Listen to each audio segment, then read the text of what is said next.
Hello, everybody, and welcome to another Painting Dark Sword episode. Now, as you can imagine by the stuff that's arrayed around me, we are clearly going to be exercising our new knowledge in blues and greens and everything that's not red, or maybe everything that is red. I mean, the red foliage here kind of gives this away. I don't know, the red picture over here kind of gives it away. The fact that this is the Thief of Hearts from Dark Sword might give it away, or the fact that we have some of our we got a whole bunch of these here, so that might just betray the fact that we are going to take these guys and do what we said before. Where we said, okay, what now we start doing these little charts like this. Well, let's use what we learned from these on actual miniatures. Put the theory into practice, and I mean, just look at all of the right here between these three things alone. I mean, even if we just use these three, so you got your Fanchon Red, Quinacridone Magenta, Purple Matter, look at these three right here. We could just use these three colors, feature these, and then of course we're going to be using a lot of our usual here, the white, the off-white yellow, that permanent yellow, pale I believe it is. So look at just these three alone, much less all the other reds that we also trotted out, like the cadmium red deep. That's the genuine one from Gamlin. This was the Williamsburg, essentially alizarin crimson, whatever. But I did want you to see something here. Now check out the difference between these two, because these have been drying for a long time. They are now thoroughly dry, but aha, look at this. The difference between alizarin crimson. How many times have I said that this is a shiny, it's kind of dry shiny on it, and cadmiums don't? Look at that. That is just flat. That is as matte as you could possibly get. This is also the shiniest of all of the reds by a long shot. This is the shiniest. You couldn't tell when these were wet. I mean, obviously, but every other one now there is the Fanchon Red, even the Quinacridone. I think this is the biggest surprise though, because that's got no shininess to it. Even the Purple Matter has maybe a touch of shiny. So what we want to do is try and work with some of these here. That's a Winsor Newton color. Play along. See, we've got some magenta here and this foliage. We got some orange in this foliage, and this is sort of in between. So we have different saturation levels, different colors just in the foliage alone. Think of what's going to happen here with the cloak, the wings, and I just threw that reference over there so you could just kind of get an idea of what it is I think that we are going to try to accomplish here again. Now, I might try, there's a little pattern that I'm thinking about here, at least on this part of the cloak, sort of like a brocade, some hearts, whatever. It wouldn't be super obvious. You'd have to kind of look at it close. But if there is time, and I think there might be, maybe perhaps fool around with a little bit of that pattern too. Now, we got this tall foliage here, and I thought since she's up on this rock here, we could really utilize the full height of this tall foliage. Green Stuff World here, Gamer's Grass here, Green Stuff World on this. So I'm going to try and use as many different things as I can. So here's some of our, you got your Fanchon Red, there's your Cadmium Red, there's your Quinacridone. The alizarin, I think we're going to scrap that because I'd like to maybe not have such shininess to it, but oh, look at this. People are always talking about triads or whatever, but I mean, look at that. That's kind of nice. And then, oh wait, to make it even darker, we have Egyptian violet. So look at this right here. Just this alone could do some interesting things with our reds. And I'm hoping that the Fanchon red can be about the lightest. It may have to be a little lighter. I am going to have my cadmium scarlet slash orange out there as well. That's just to keep those lighter colors from being a little bit too transparent. I'm almost tempted to not have the Terra Rosa out here. So this is a maybe. It's a red. I would like you to see it. However, I'm just wondering. It might be more interesting for you to see me try and make a skin color like, oh, I don't know that. See, there's your cadmium red and the pale yellow. So maybe we'll just really go Now I'm gonna have some burnt umber out here. I want that for the stones, and I'll probably do maybe a hint of indigo too. But this will be it. This is what we are going to use right here. I think. Oh well, I am gonna throw in some of the white here. Just it is what it is. But let's get into this now. I'm really curious. I'm excited about this. I want to do not just like one of these on reds. I want to do use these for space marines, for other things that involve reds. And as we keep moving through the different colors, the greens, the blues, the browns, all that sort of stuff, then we can do miniatures that's kind of are based on these little charts that we make. I mean, what else do we make these things for? They are supposed to be a color library for us, aren't they? So let's use our color library on the Thief of Hearts next.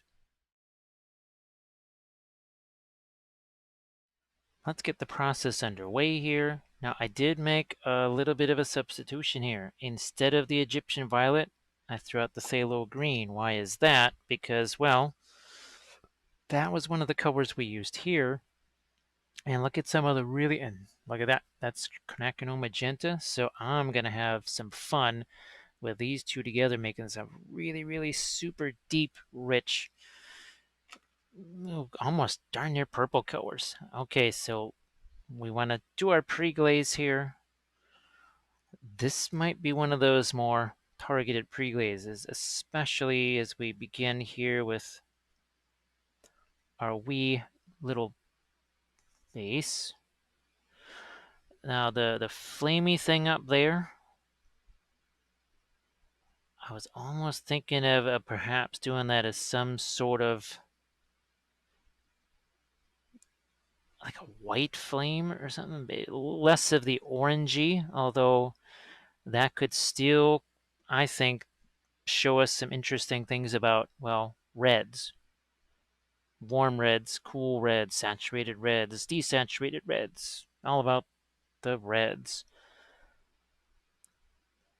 The rocks got more of the indigo. Everything else, more of the umber here. Not really doing this with a whole, let's say, shall we say, not a whole lot of the thinner in this. I almost don't mind if that sort of soaks in there.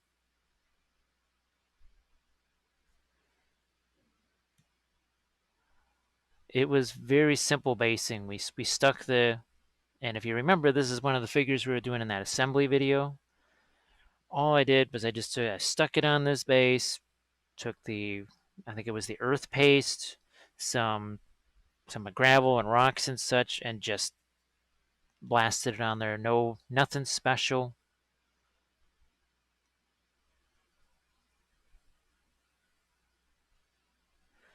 All right, takes care of that. Let's hit the wings. We're gonna wait for this to sit here, right? We're not gonna be taking that away just yet. Not just yet.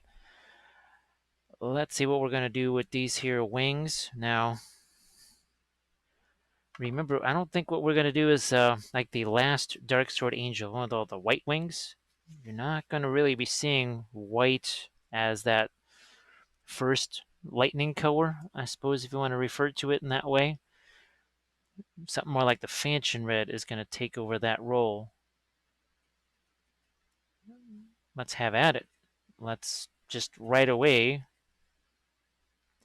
take the green and the magenta. Oh my goodness. That is a very rich color that we just made here. Now this is a bit on the thinner side because, well, it has to sink down into some of these crevices here. That is a wonderful, deep, rich color. I keep thinking that I've got to, kind of rush through this and everything, and oh my gosh, it's going to dry. You see how hard it can be, how long it can take to sort of work all that acrylic stuff out of your system.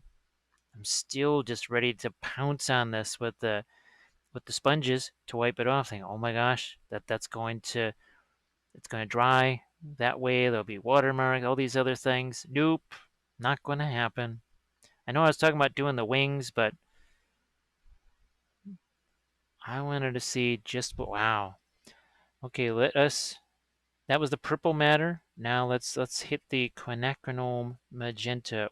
Pinch of our cadmium red.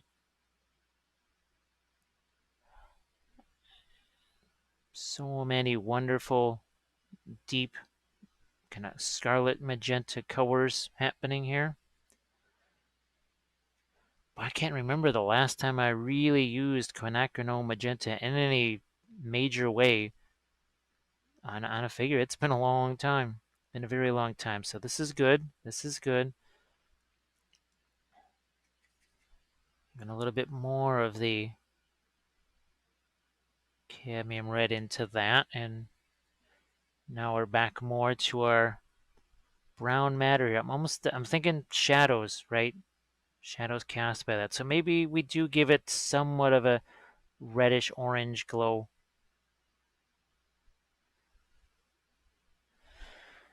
Oh, where's my, here it is.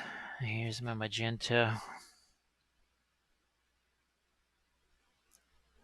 And these should be, as we always refer to those, the staining colors, which means if we let these just have their moment to kind of sit on the figure here, it should leave behind a little bit more of that color maybe. We're kind of working, how should we say it, playing the chess match. Playing that chess match because we're thinking ahead to some of the warmer reds that might be painted more opaque over the top of this.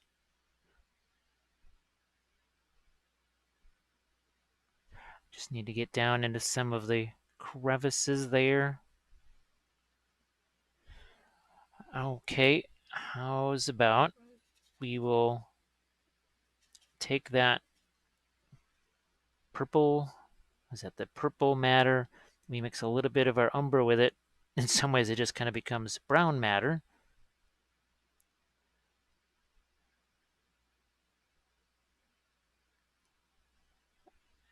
Oh, let's just do the bodice here.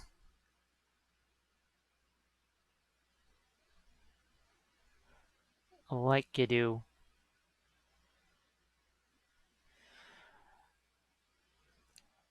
Wings. Hair. I'm going to see what happens here with some of the, this is the oh, look at this. So that's the cadmium red deep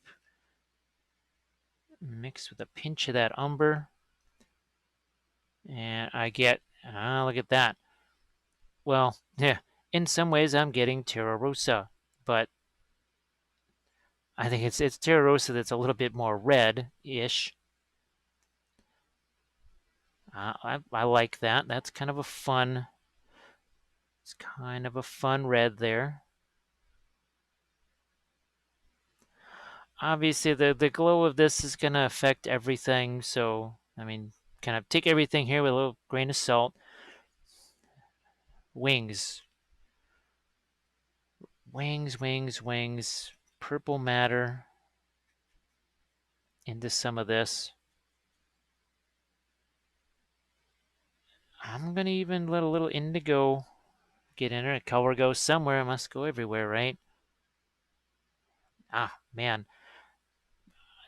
This is way more. I thought it could be sort of fun because there's so much going on with this figure. If this was just a simple little, just kind of a person in a cloak, it probably wouldn't have been so interesting. We got the wings, you got the dress, you've got the, well, even a little bit of source lighting. So I think we're gonna have some fun with this. I'm even taking a little bit of that hair color, working it into here.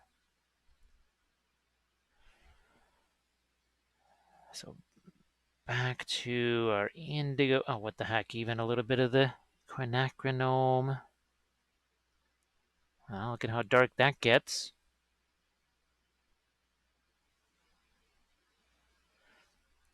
Because as we remove some of this, it just is naturally going to get lighter anyways. So,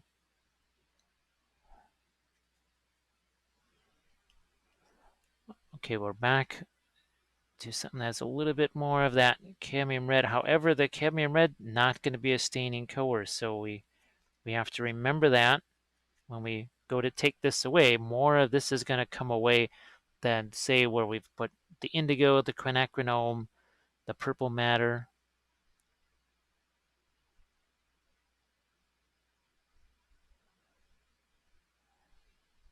We're almost there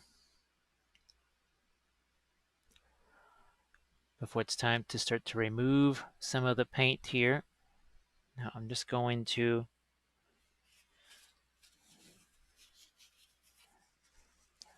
take the paper towel, and before I do anything, I am going to just take some of this away.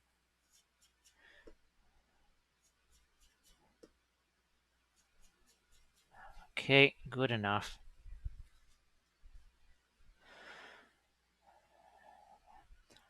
Let's see what happens here when we throw a little bit of our Fanchon red down. Remember, we've done that with the object source lighting. We kind of started with a Fanchon red.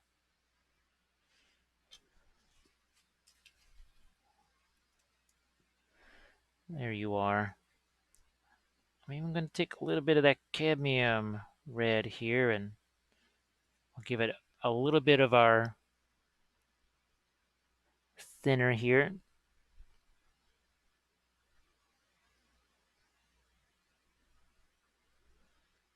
Kind of a preview of some of the lighter colors yet to come.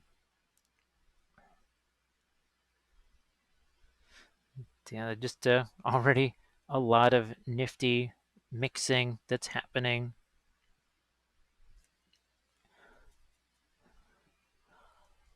Okay, back to our feathers. We'll let obviously some of this get into our darker feather glaze, if we want to call it that.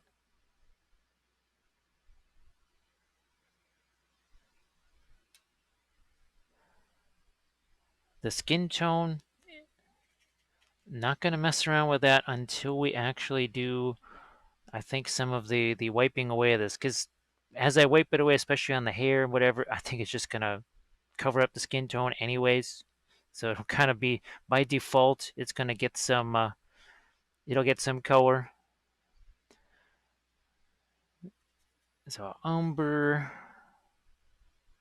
Here we've got all kinds of fun different colors happening with the wings. I think you can see that. There's some that's more brown, some that's definitely a little bit more towards the magenta. Some of it's darn near purple. All right. Now let's do a little bit of removing here. We'll start here. Now look how much stays behind. That fair amount came off, but more stayed behind because we just took our time getting around to pulling that paint away. Kind of just the opposite of acrylics, really.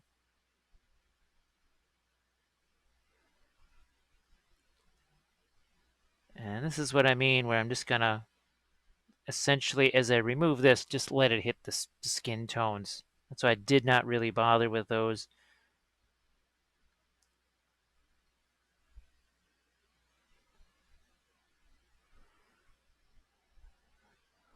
And again, we've got a decent amount that remains behind here. If we waited even longer, let's say we wait 15 minutes, even that much more is going to stay behind. So one of those things where as you progress along on your oil painting journey, you start to learn how to best take advantage of those differences in time. And I suppose I can put a link to, there's actually two videos that were done. To me, there's one that the longer format one really discusses the stuff in more detail. It was requested that it be made shorter, which the only way I could do that was to cut out a whole bunch of useful things. So we'll give you the link to the longer one because it does talk a bit about dealing with the basing and other things that are pretty important.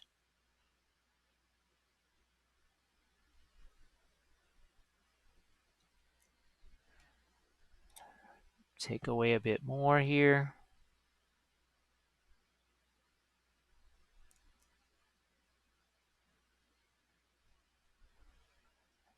Already, we have established a fair amount of kind of color. Look at that already looks pretty intense. It's going to be a lot brighter than that, I would say, but I think we've established a wee bit of intensity there. Now, just going to do something like this. I just want to make sure that I actually have something there. Good enough. Good enough.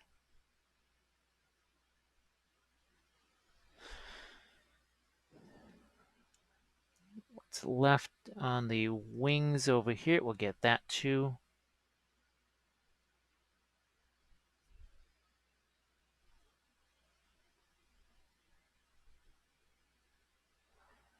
We're already left with something. Look at this. Yeah.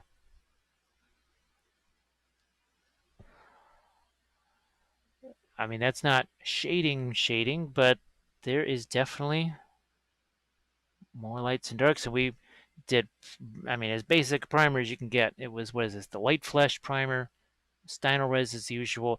I mean, you're just going to be seeing this primer go an awful lot because it's basically what I have left. I mean, you might start seeing some neutral gray at some point because maybe that's all I end up having left as this kind of just the weird situation just keeps going on and lingering.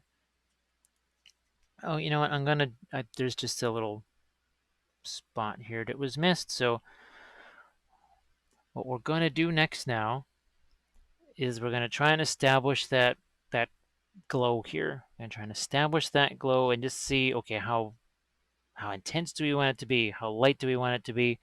How much yellow? How much yellow is going to be in that? Now, I don't have the cadmium yellow deep here. That may come out. In fact, I do think it will.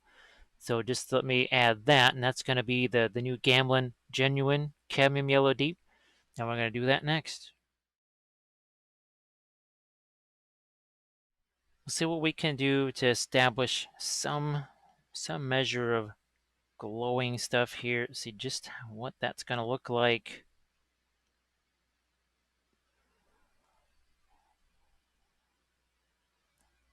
And again, maybe this is as yellow as it gets or as light as it gets. It's going to depend obviously on the rest of our reds too.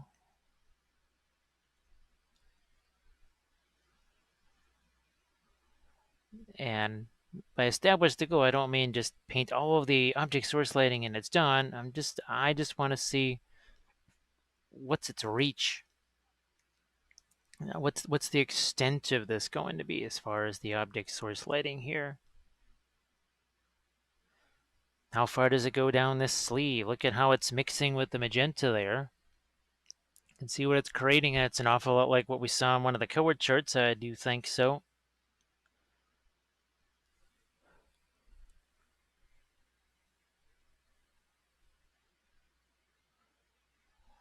Because with this, I can put all the orange, the cadmium orange that I want on here, but that means that everywhere else, the whole rest of that dress is going to have to be made a lot cooler for this to show, and the wings as well. Now we could throw some browns, some things to essentially, for lack of a better term, dingy up the wings. Not quite sure that's what I want to do.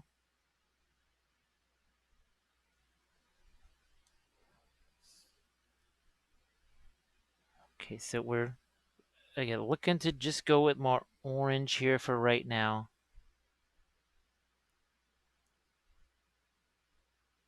Another reason why I didn't want to get too much into, well, skin tones, because this is really going to influence all of that. I think this wing's going to get hit by it too, at least over there.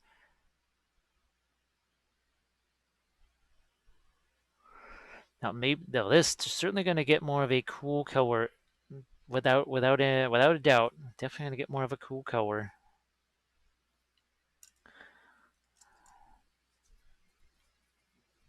I'm gonna take some of my off-white, and I'm not gonna go towards the fluorescent orange either. We'll take a pass on that this time around.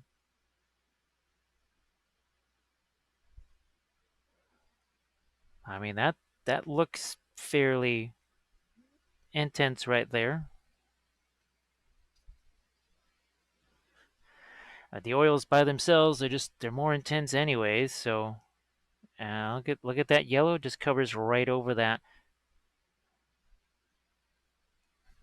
So I think we are already establishing that pretty well. I'm going to just back out here. No, wait a minute. I'm going to do something like this here since I'm painting this part of the wings. These crazy red, that is just really irritating because the brush has so much potential usefulness with those long bristles like that. But if it's going to keep flaying out like that, that just reduces the usefulness exponentially. And it doesn't always do that either.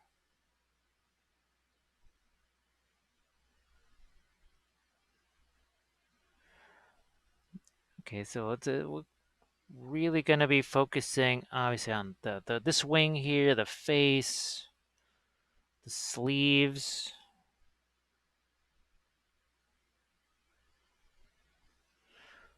And it's happening pretty quick. Well, as it should.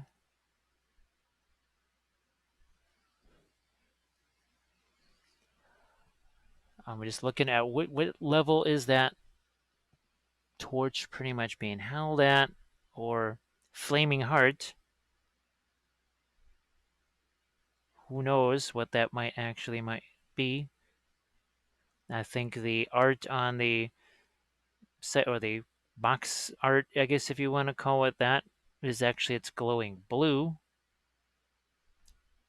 But when I heard Thief of Hearts, I thought, this, and because it has so much going on, I thought this really could be an ideal little exercise here for our reds.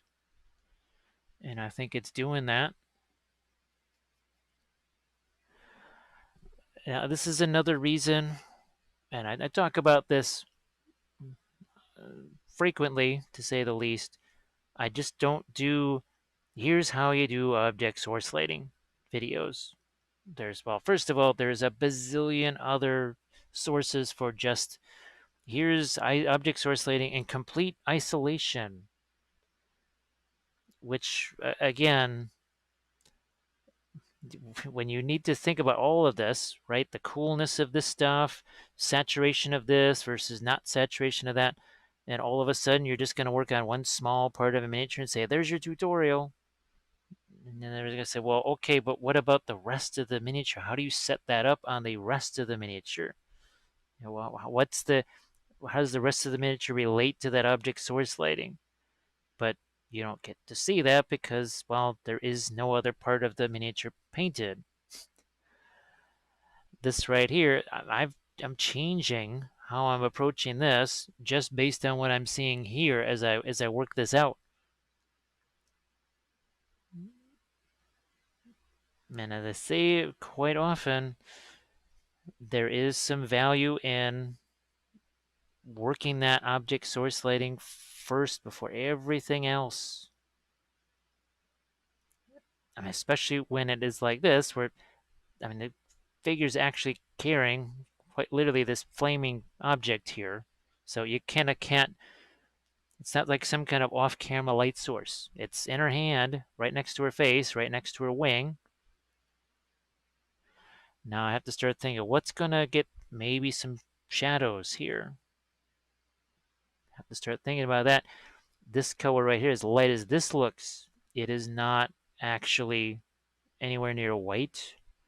Also have to think, well, is her hair casting a shadow onto her face? All these things must be taken into consideration.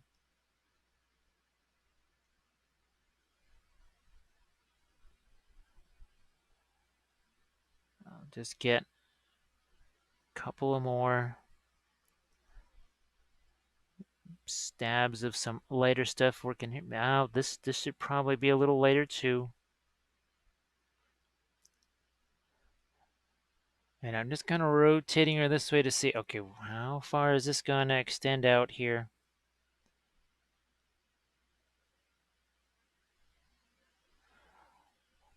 Okay, well, let's go to our cadmium scarlet here.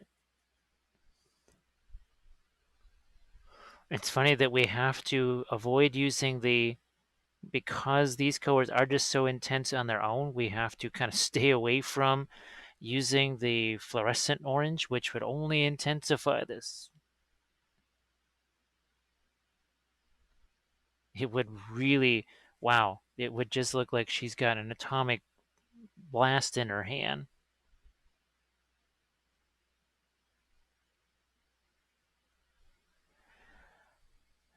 And this is where we start to just kind of orange up what's happening here. Now I think I can also turn up the brightness a little bit. I always have to have it turned down at the start because the primer is so light that it just the camera kind of goes bonkers.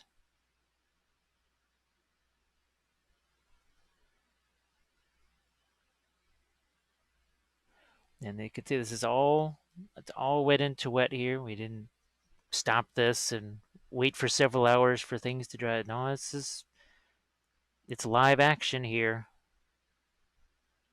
I'll let you know whenever. Sometimes it's not always intentional, but if there's ever a circumstance where I'm sort of continuing something later and stuff is dried or whatever, I will always let you know that that is the case.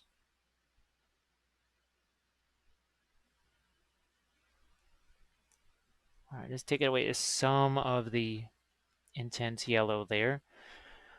I think on some parts of her face and chest here, or at least here, I've got to get some more because that's coming right down here. So you got the dress here. Can you see this? Yes.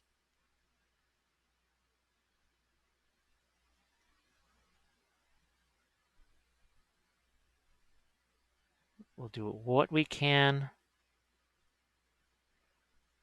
So yeah, there's not going to be much in the way of kind of your regular flesh tones for sure on this thing.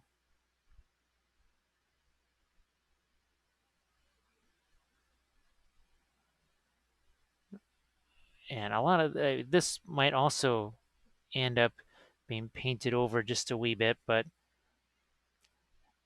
I need to put something here just to show that that light it should do something. It should have some kind of impact down here, whether we make stuff darker around it.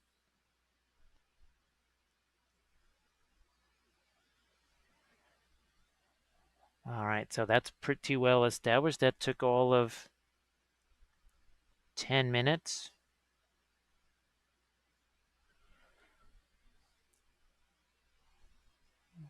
I think, yeah, looking at this here, gonna get more into my cadmium.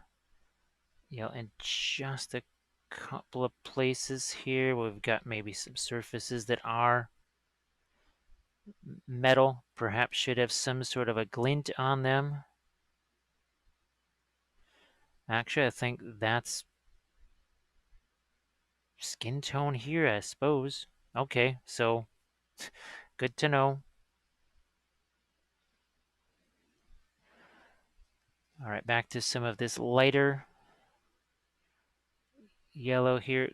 Going to catch that on the edge of the hair in a few spots.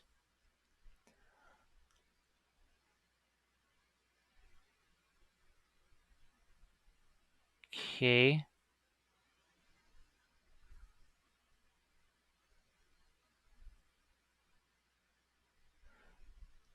Well, I think that's been working out pretty well.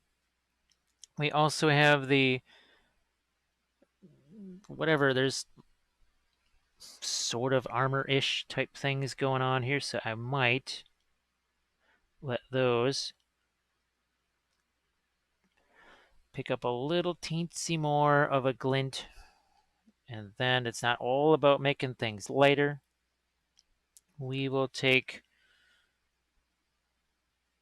oh, what the heck? We'll take some green and some of the cadmium red here.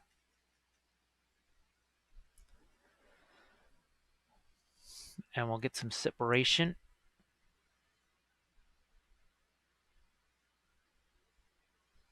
Yep, we mixed green and red. It doesn't look brown, does it? Almost looks more like some kind of deep crimson. It is relatively thin down. Certainly not a pin line wash by any stretch of the imagination. We're also gonna get ourselves some darks in here now.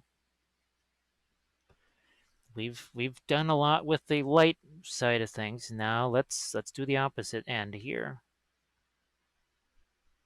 All an important part of establishing this light. When in doubt, add some dark. You must have dark to show light, and well, now it's time to add some dark.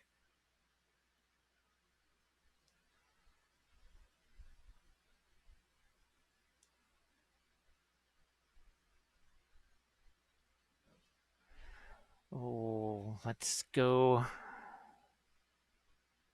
right along here.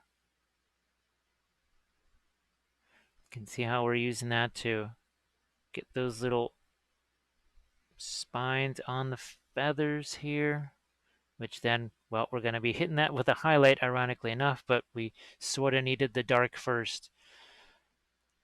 So think of this as, well, we've got all this light being cast through. You can highlight the heck out of it, sure, but maybe also think about making it darker because it would cast a shadow.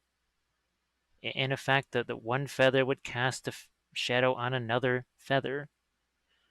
That is basically what we are trying to do here. All right, hair. This is the umber over here. It's mixing with some of our crimson. And it's time over here for a bit of shadow area. We didn't have any shadow area here. That orange kind of worked its way all the way down back here where it really should be casting some sort of a shadow.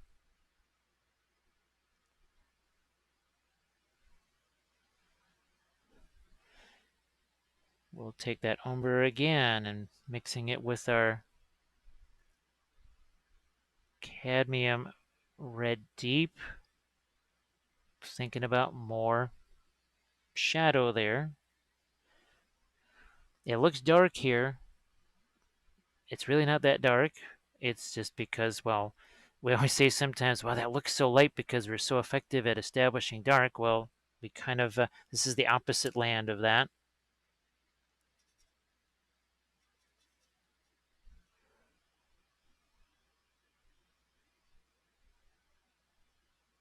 This is a little bit of a glaze here, and it's got some warm stuff going on here. Almost think of like the light is shining kind of through the wing and influencing the color of the wing on the other side. Almost a little bit of just a touch of maybe translucency to the wing.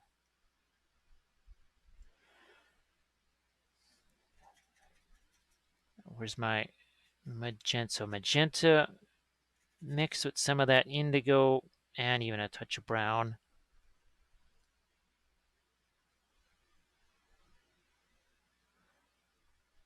Again, thinking about shadows here.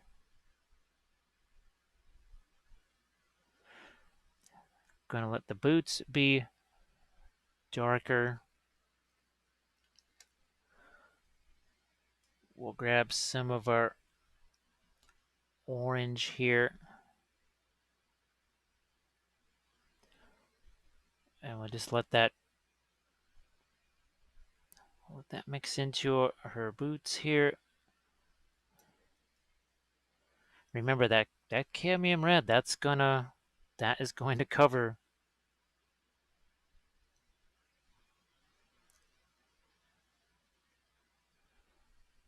And you can see how it is covering, despite all of the darker colors that are there and everything else. Now we need to show some sort of a shadow here. Now we've kind of made a bit of a Terra Rosa here. Remember, even something as simple as the burnt umber with that kind of yellow white color can make a decent sort of a darker skin tone. So skin tone here.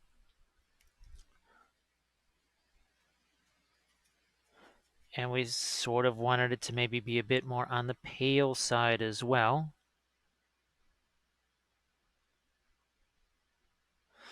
So nice turn here. We're doing the same kind of that same idea of the, well, it's not just darker, but it also is, it's kind of losing its intensity color wise.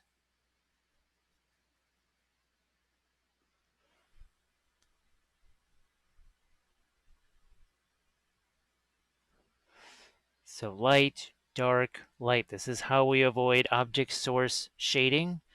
And this is how we get object source lighting, which is what we want. We like object source lighting, not shading. That's otherwise known as shadows. That's not known as light.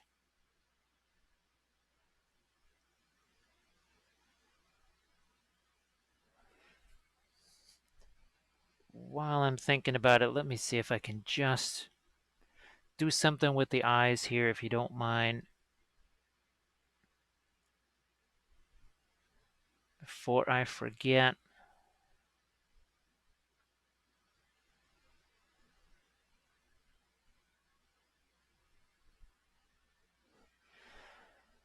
Okay.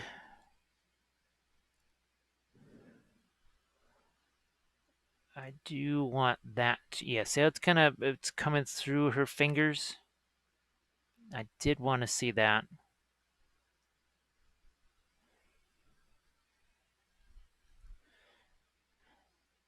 And now there's some parts of the,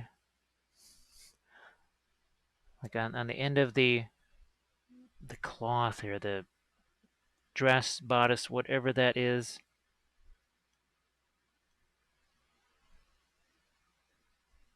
I'm gonna try and get a couple of things here, and now let's draw that across. Let's see what we can we can do here.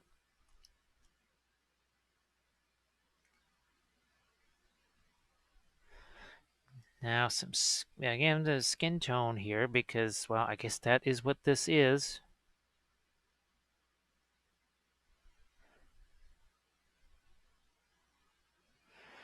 Using the pre-glaze. Why not? It's there. Let's do it. Let's use it. It's there anyway. And I think we're starting to get some nice. Yeah, I think that's, yeah. There's no other skin, just in these areas where we've been working. That's it for the skin tone. So we're sort of tackling the object source lighting and the skin tone simultaneously.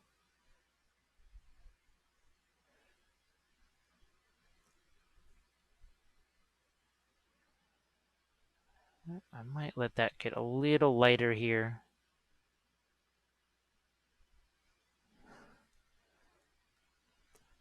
And I'm gonna just look for a little bit of reflected light here on the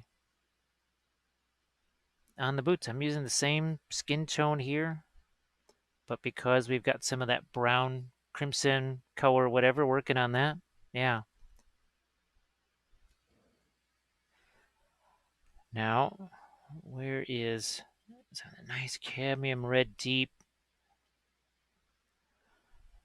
I'm gonna hit this fold right here. There's another one there.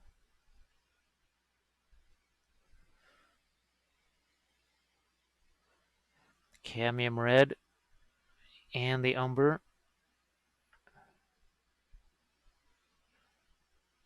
for the hair. So that pretty well establishes, for now anyways. Now, you know, that's maybe a little too yellowish on her skin. I'm gonna see if I can get just a touch of orange into that.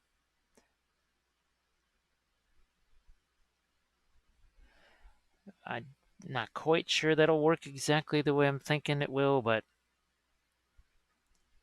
yeah,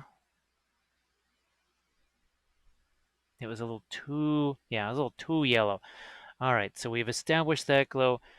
Next up, what we're going to do is work in some of these cool colors over here. We've been working over here a lot. Let's not forget this. We're going to go into some cool magentas here on the dress for sure, maybe even into the wings, and we're going to do that next.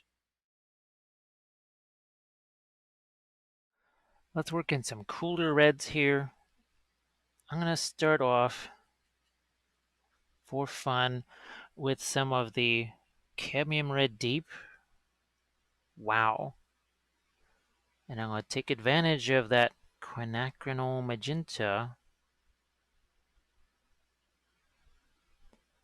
and some of those darker, some of that darker glaze that we did. It's mixing in here just like it would, let's say if we were doing this with white over the top of it or one of our off-whites. We just, now you know why I made it that much darker red and wanted it to stay there, because I knew that we needed to have an effect on a red that is deeper and darker. Look at the intensity of that cadmium red deep. Is that not sensational? Absolutely loving this. Now it's not as easy to see, but I think you can still see the darker colors that have worked their way in there. The purple matter mixed with some of that phthalo green. Remember that? I forget what it. I think it was working with. Must have been the Proacryl transparents or something like that, and I would mix the red and the green one together, and I would get this amazing sort of jade color or turquoise color. It was weird. Or no, the purple and the green. That's what it was. Purple and green together. So here, this is more of a red and a green, and it's making kind of a fabulous purple. So yeah, I think we're going to get some fun results out of this now. Let's go. Now, I'm not going to be wiping this on my hand because it is actual cadmium red, but you can see there on the paper towel just how dry that brush is. Okay, back over here. Really, really, really fun stuff that's happening with this. I'll let a little bit of that work its way into the wings, and as always, I mean, you can see just how dry that brush is. And you can see that sort of circular motion we're doing, right? A circle, not just a straight up line.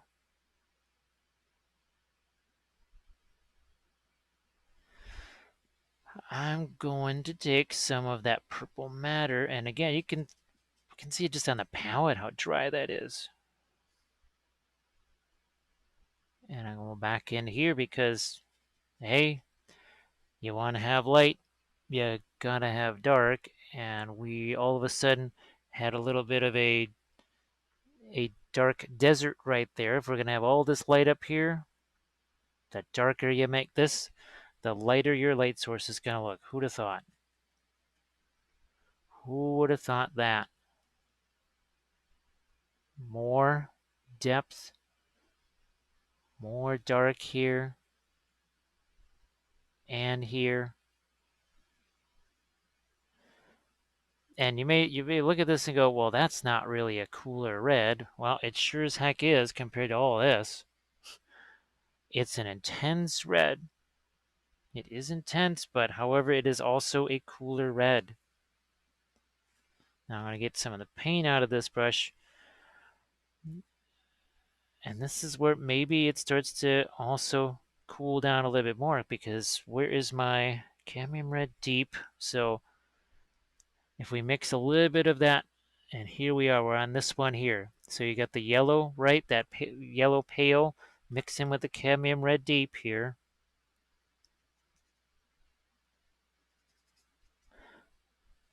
pinch of that quinacridone. I mean, that's ever so slight. And this starts to cool down a bit more. I'm going to play with my white balance here to try and make that more apparent.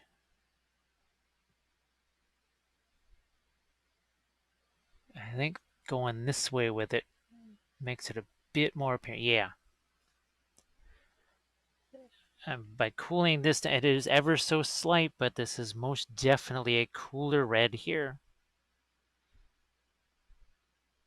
I'm just trying to suggest that the farther away you are from the light source, the cooler the reds get. They don't have to get necessarily less intense, but, well, certainly color temperature has to change.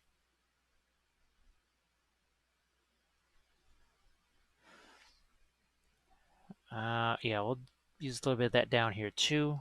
Now, the Fanchon red, that's going to be a very warm. That's going to be really warm. So,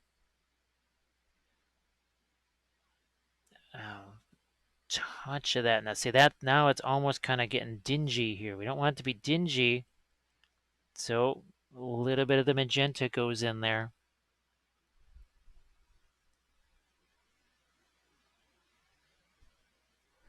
A little bit of that magenta in there. It's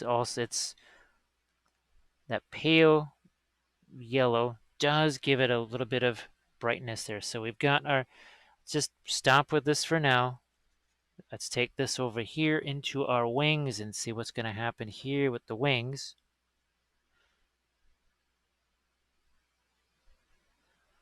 So you can see that that's starting to take on almost a bit more of a magenta look to it. If you remember, this is really similar to what we did with the wings on it wasn't that many episodes ago. It was maybe 3-4 episodes ago tops. Now we're going to take our Fanchon red here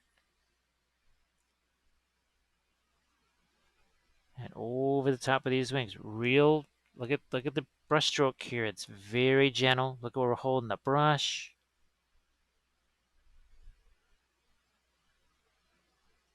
So our wings, they start to get a little lighter.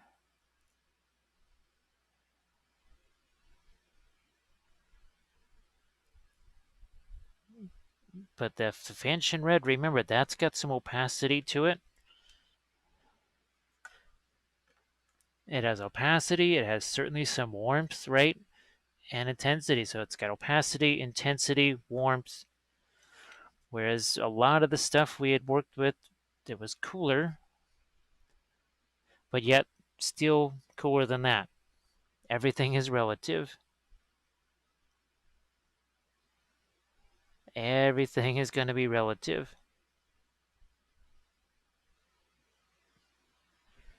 Where be at? Fanchon red.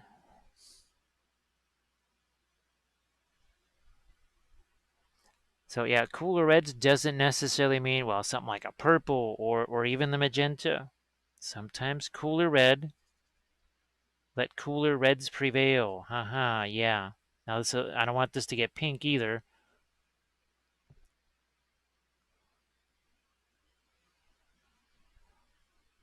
But I'm looking for a little bit of, see, just a touch more light here.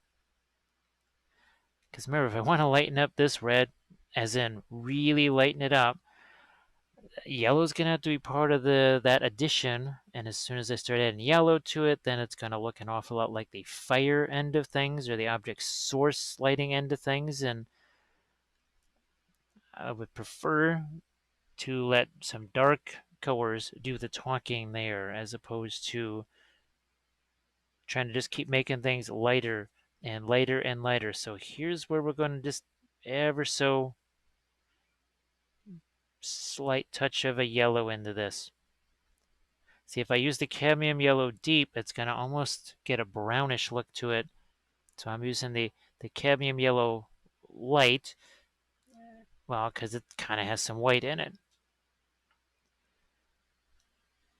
Now, I know this red looks very similar to that, but it's starting to get cooled down, so it is much more like what's going on here on the edge of the dress.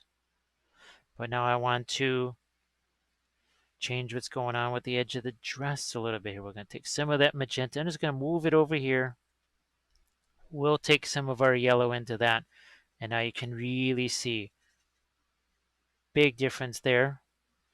It is more like, nope, that's not the one. We want this one here.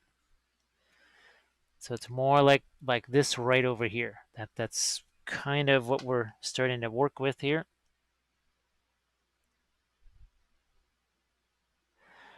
And look at how it's picking up that darker color.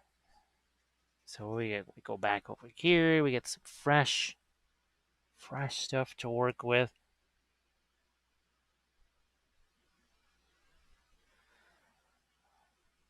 And guess what? That's going to go here now. So remember, cooler colors. Hot pink, still cooler than flaming orange, which kind of sounds more like a food thing.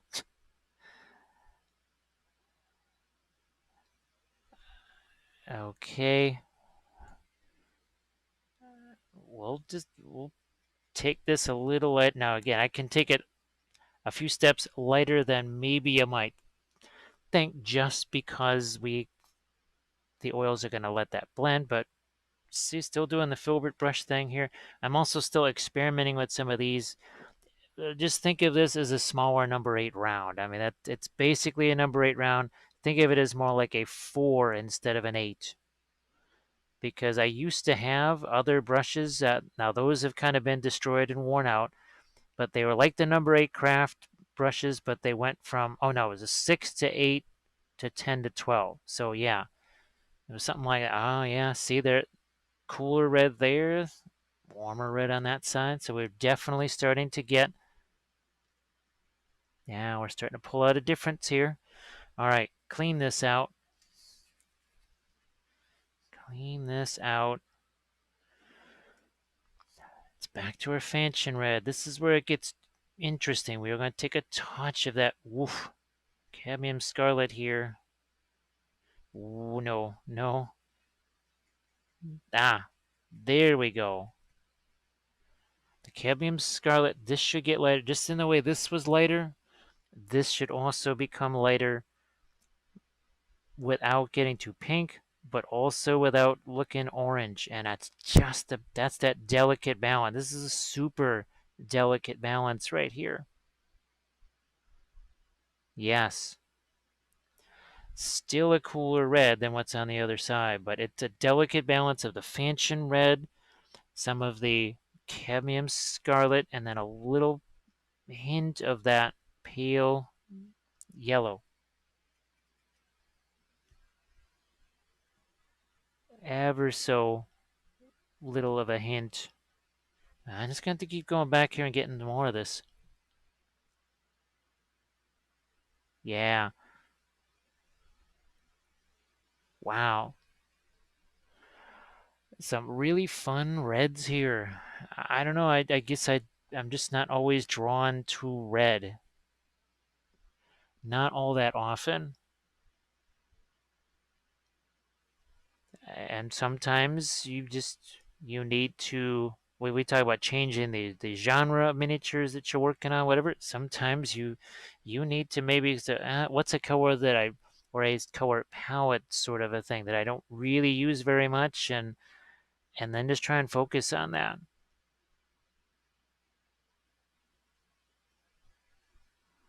and see what interesting things you can glean from it, learn from it.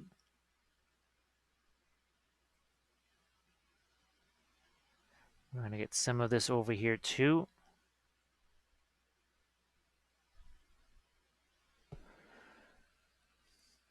So plenty of interesting reds going on here. Lots of nice darks. How's about we maybe try to interject some more darks into here? And this is where we can also, again, go cooler. We're going to take quinacridone and some of that green here, the phthalo green.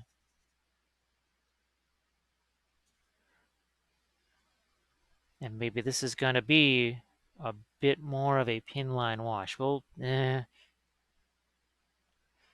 see what we get. Boom, right there. Look at that. See how that spreads out into the feathers? So yes, it's red. It's a cool red because, well, we did just take phthalo green to make that more of a shadow color. So definitely qualifies as a cooler color. And even our lights over here are a cooler red, certainly than what's on the other side of this wing. Certainly not much doubt about that.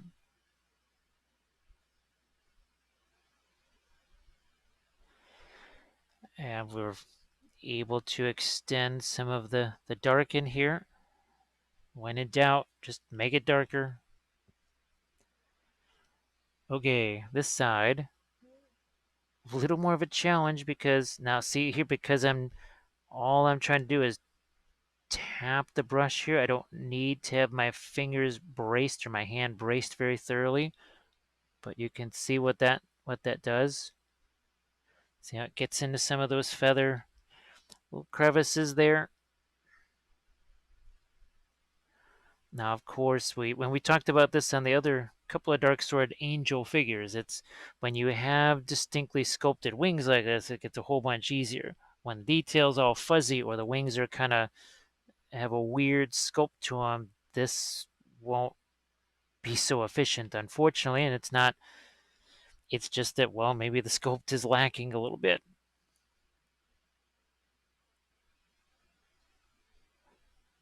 But now here's where things might just kind of almost get a little bit warmer because we're going to take that same cadmium red with the umber and just do some darks in the hair here. Okay, we've got some nice darks there. How's about underneath? Perhaps even more of this kind of a, I mean, it's a nice purple. We practically made Egyptian violet here. I mean, I'm looking at this going, it's pretty close to that. That was phthalo green, quinacridone magenta. I suppose we could look at the pigment colors that are in these and just see, well, is this sort of like how we made our indigo blue, how that is the phthalo blue combined with black combined with ultramarine blue. All right, getting some more darks in here. Must have dark to show light. We can go back in here with more lights as well, but for right now, what I want to see in here are darks.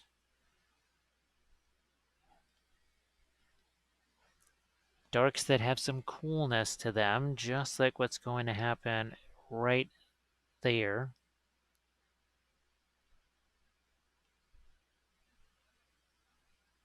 And here. So we're utilizing those pin line washes.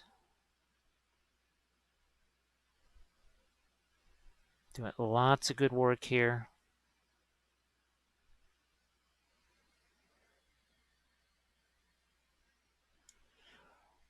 All right, well, what also counts as cool colors? Indigo blue for a bluish gray. Yes, we shall do that now.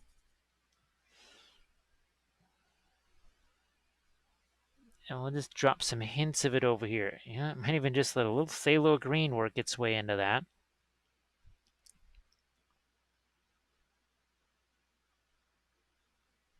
And remember, if you say, wow, that base really is looking different than the figure itself, don't forget our foliage.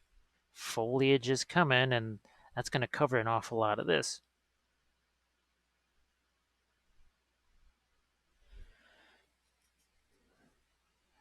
Okay. And this is going to make, I mean, geez, it makes that cooler red look that much more well, warm, for lack of a better term. As I see this here, speaking of cooler color and darks,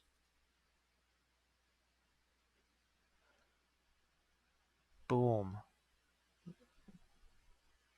Let's really get in here and nuke some darks. We don't want any weak darks there. We want some strong darks. We want some darks that are just going to get up there and punch you in the face. It was looking a little peaked there for darks, and that's significantly stronger. We basically had a semi-dark midtone as our dark. Now we got ourselves a genuine dark, and that had some phthalo green in it. So I'm not kidding about that as being an effective way to darken some red. I'm pretty sure a lot of folks never would have thought of phthalo green having that much of a role to play in a painting red's video, but it is. It's going to.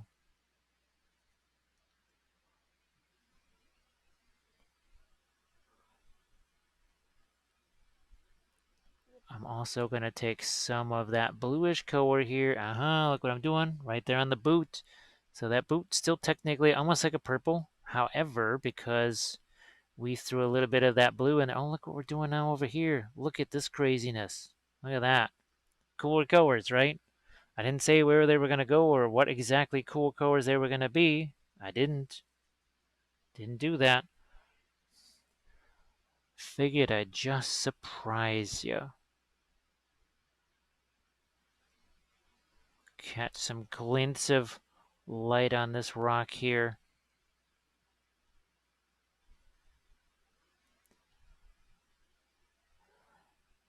Okay.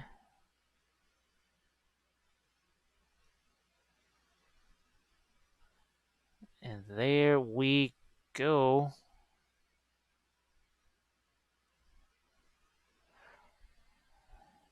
Oh, let's put a little bit more here.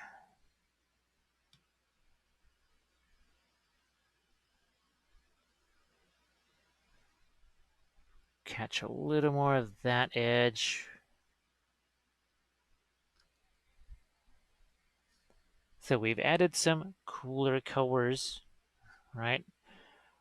Now what we want to try and do is add a little more detail to the wings, hit the hair as much as we can. So we're going to try and start targeting some things. We got metal to do over here as well, which I'm thinking maybe more of a gold, whatever. So we're going to start to hone in maybe on some detail areas here. I'm even going to take a little bit of my bluish color there, and I'm going to put some of that on the skin. Yeah, look at this.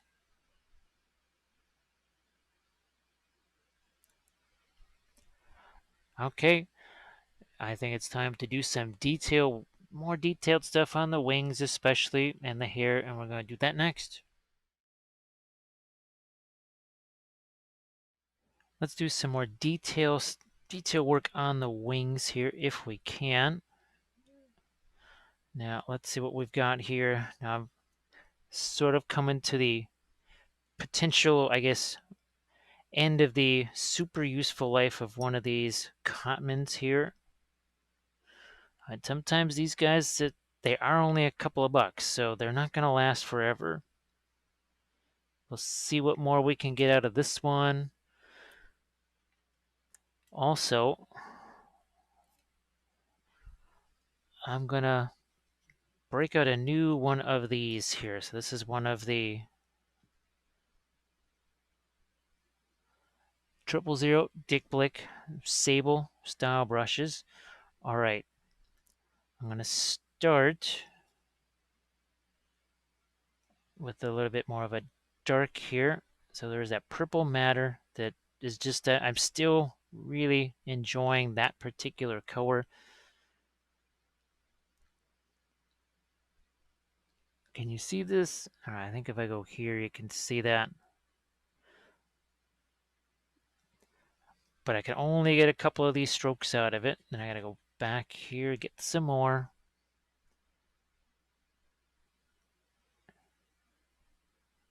And now we have a little more definition in our wings. And we're also going to pick away a few parts of the feathers to make darker, a couple to make lighter. It's a bit like a mosaic tile where some of the tiles were intentionally set at weird angles just to catch the light. Because if they were all at the same level, they would all just get the light the same, and there was kind of a strategy there of actually purposely sort of misplacing, well, I don't want to say misplacing, but placing some of the tiles where they would actually almost be off kilter a little bit compared to everything else.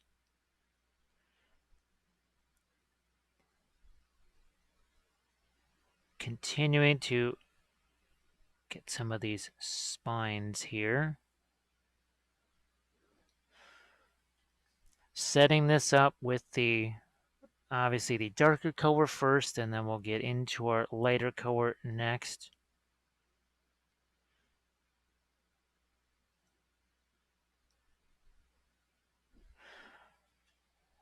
All right, more here. And this is all wet oil over wet oil. I am not, this is not hours later and things have really had a chance to dry or anything like that. It's just, I think I did go try to wash my hands a little bit just to get some stuff off of them. And that's about it. And now this is where we'll kind of hit a few of these things with the darker red before we come back in with the lighter red.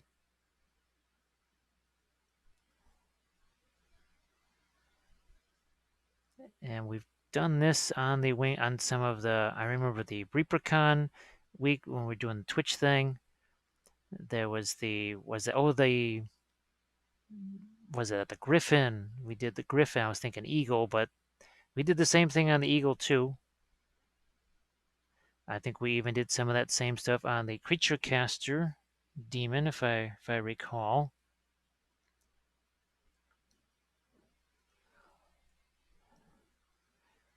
So this again is a brand new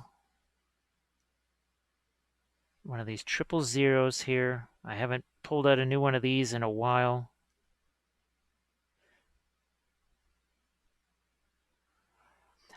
I guess I just wanted to sort of reacquaint myself with the consistency of these.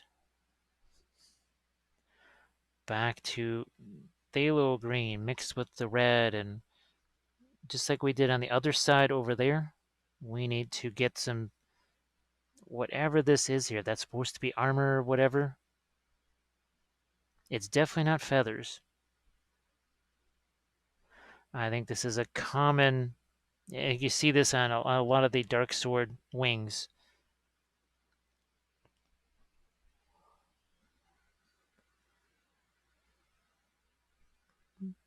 There.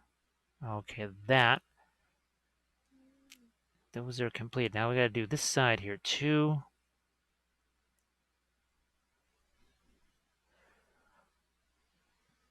I'm going to hit a couple of these, and soon here I think we'll try to get into some of our later color. I will take some phthalo green again, mix it into our wonderful purple matter to make it even darker, well, more purple. It's relatively thin here, but not pin line wash thin. For the folks that are newer to this, that difference in consistency, where a paint really flows like a pin line wash, I don't think it's really any different than, say, where you're learning to glaze with acrylic stuff. It's something that you'll have to kind of learn. Now we're back over here again.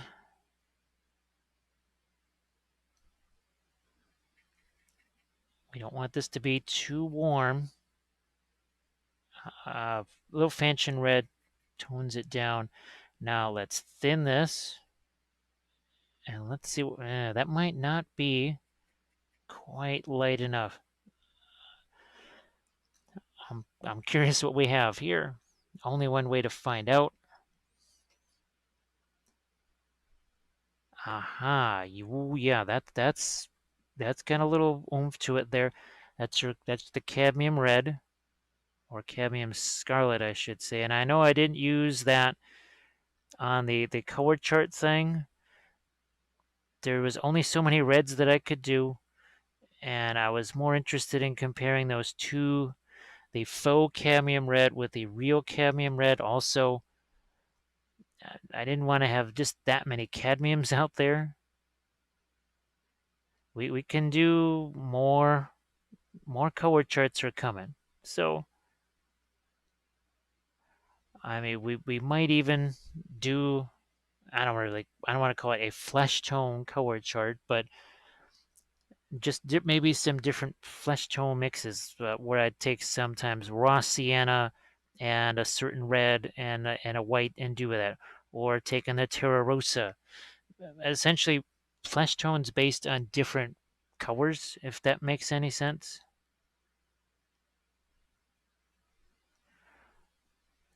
Now, is that gonna... Okay, good. So, and this brush is doing reasonably well here. It's a brand new... Sometimes brand new ones don't always work quite as well. Sometimes this particular brush almost works better when it has gotten worn down a bit. Not quite something that I can explain. Well, I think it works better worn down with the oils. Doesn't really do that with the acrylics at all. Where's my... There it is. So it's a little bit more of my off-white here. I don't want to get too light down in those shadow areas.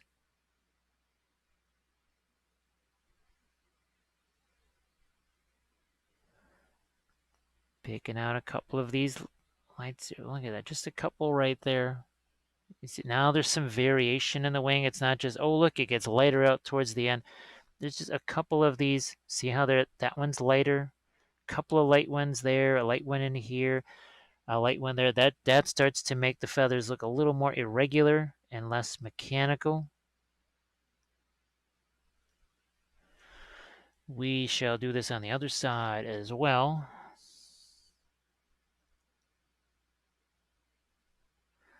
Then with the hair, I'm thinking with that you're going to see much more of the cadmium orange with the burnt umber. And I'm still trying to find kind of the ideal ways to approach things like the working with the various browns, because there's a ton of them.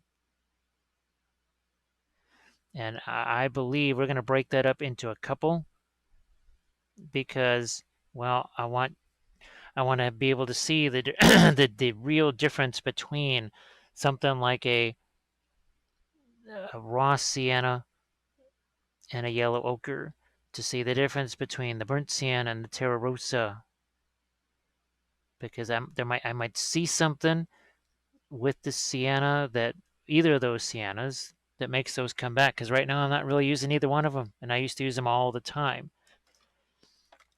But there's other colors that have kind of shown more efficiency and have taken their place. So again, keeping in with so much of that,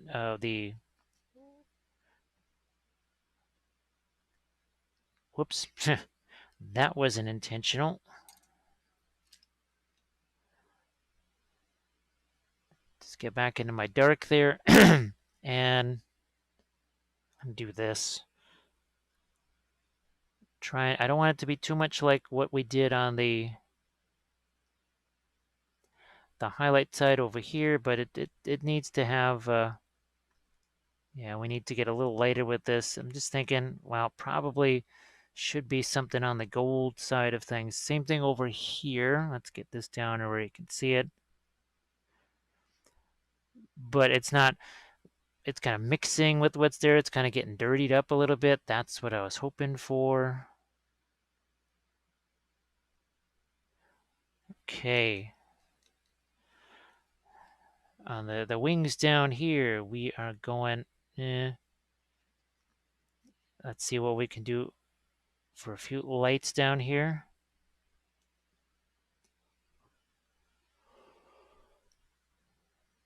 Mostly on the edges of these couple of feathers up here.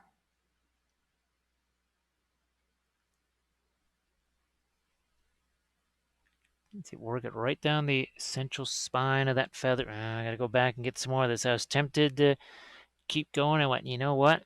I'll betcha that brush right there's got too much gunk on it to be very effective. See, now it starts to pick up a few lights there. Just a few in here. Couple on the end of these feathers.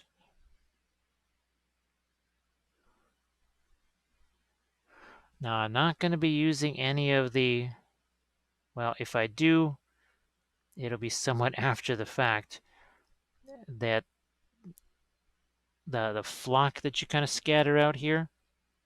I'm just going to have way more of the flower tufts on there because, well, any sort of flock scattering with this much wet paint, well, I think you see where that's going.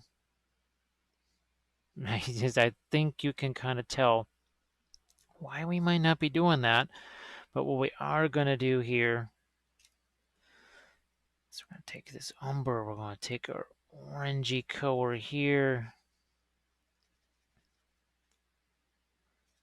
Let's do something in the hair.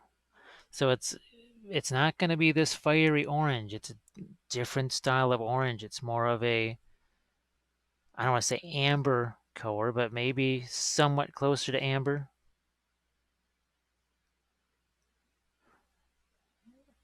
So that, yeah, see that it's not quite the flaming orange. That's the burnt umber that in effect, it's not just darkening the red there, it's also just toning it down. Now I'm adding a little yellow to this, or yeah, the off-white yellow here.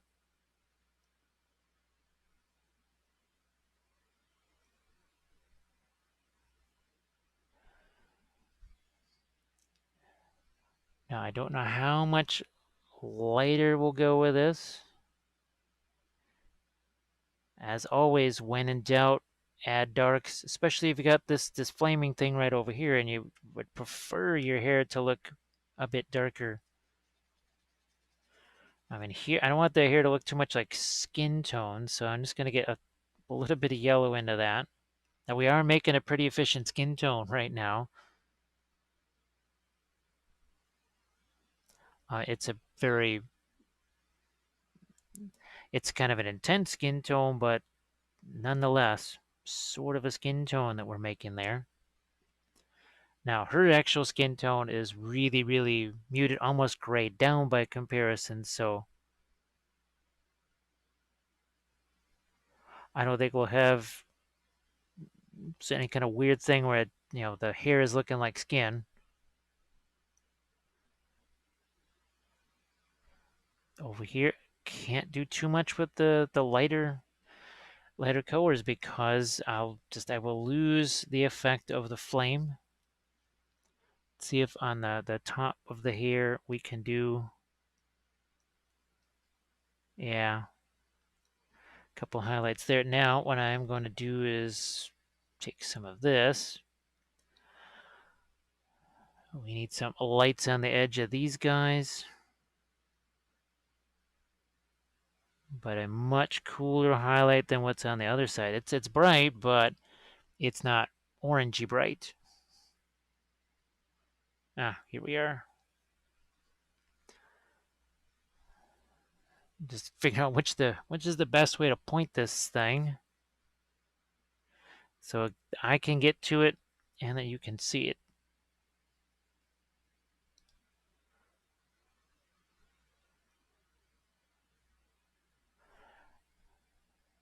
Now I'm going thicker here because I believe that's what's going to stick, and sure enough, that is what's going to stick.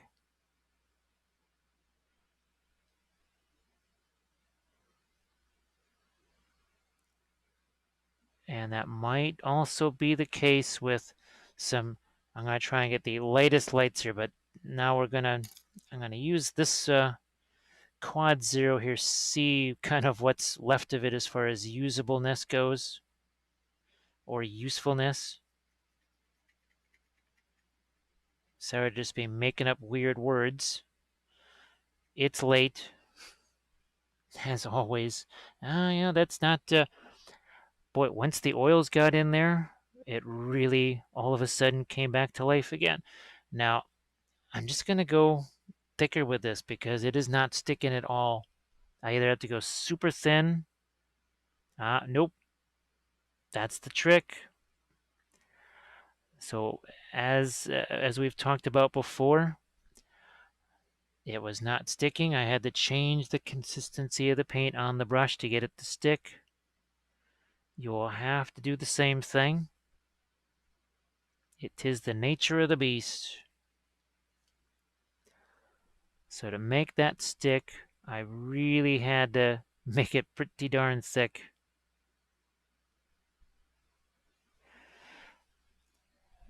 And now I'm starting to like, I just wasn't getting that final oomph of light catching here on some of these upper feathers.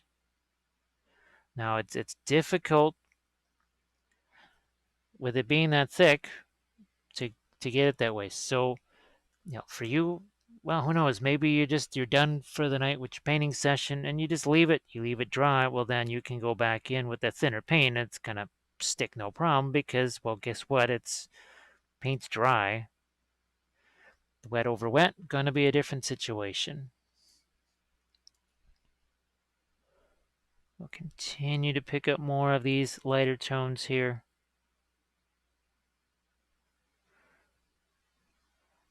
Now I think I was tempted to do some stuff on the dress as far as freehand goes, but I don't think I'm gonna have quite enough time for that because we got to do all of our, we got to do the foliage and some other things here. So that may just have to wait for another time. I have more of these.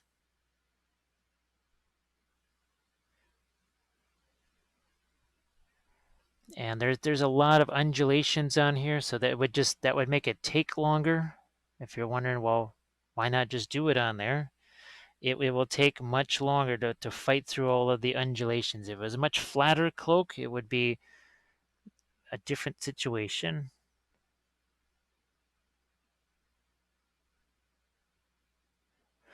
Because I also wanted to see, can you put, like some of those flower things, could I paint those with the oils? If they look too bright or whatever, or if I think I need to tint them a little bit. Because generally most of the foliage that I've done is, well, I guess more of a natural type of a thing. Here, trying to sort of complement the miniature with the foliage as far as the color goes. Again, letting a couple of these things be pretty light. Yeah, now you can really see some of those.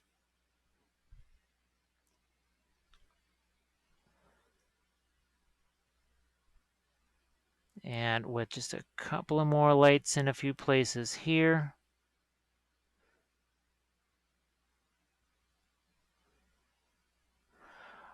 What we will do next now is we'll get back in, speaking of the robes here, well, let's finish off the robe, get some final highlights on those, final shadows if they need to be.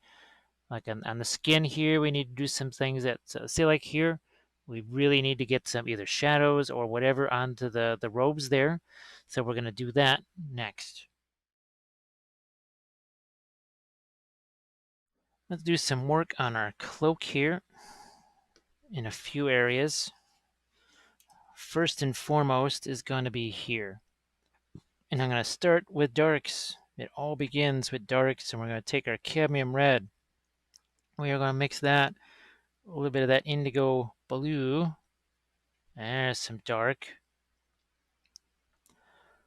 When in doubt, make it darker.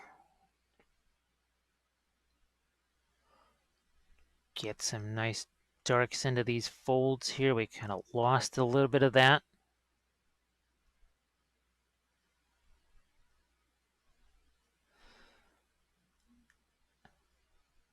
That's it. Okay, we're pretty good there. Pretty good there. I'm going to get a little bit of umber just on the side of that hand here.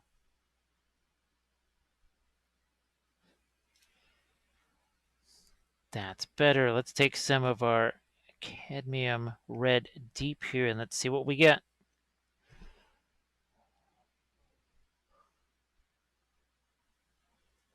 As dark as that is, and it looks lighter. It's crazy. I know it's crazy. That should not appear quite so light, but it just does, the nature of the intensity.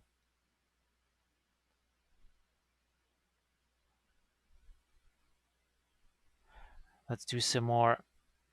Speaking of intensity and such on the cloak here, let's do that. Ah, look at, wow. My goodness.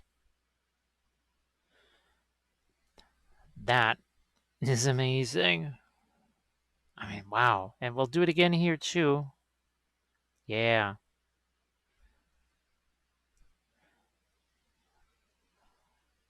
Oh, let's do that here.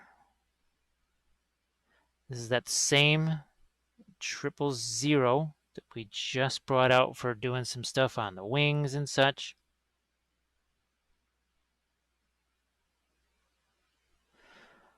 We might even think about some of this red into the bodice there.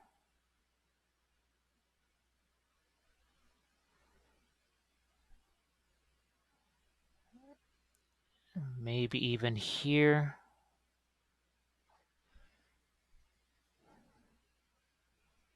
Maybe even some here. So see, it goes from more of a magenta to that warmer, relatively warmer cadmium red.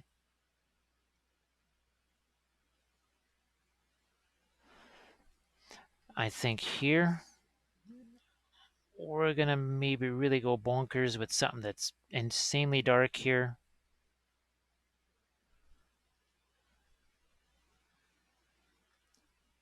Into these folds, because I really don't want to be highlighting those any more than I have to. I'm just, now it's quest for darks here. We're going to take some of that burnt umber with the green. Yeah, we're going to take umber and green to get that hair even darker there. I do realize sometimes these color mixes just appear really wild and off the wall, but there is a method to that madness.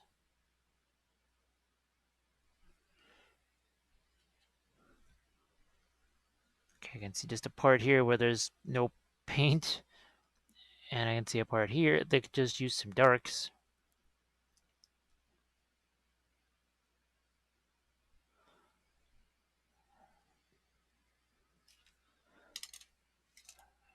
Okay, I'm gonna see what happens here with some Fanchon red now. This is the same red that we were using on the wings. And the goal is to find some lighter stuff here on our cloak, sleeves, whatever.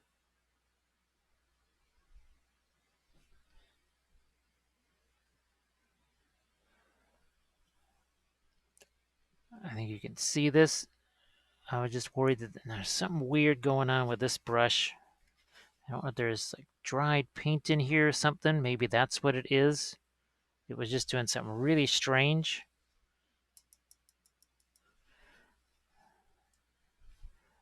Unfortunately, I was using it with acrylics, and I don't know, maybe some. I'm telling you, those acrylics are like the worst thing for brushes. They just destroy brushes.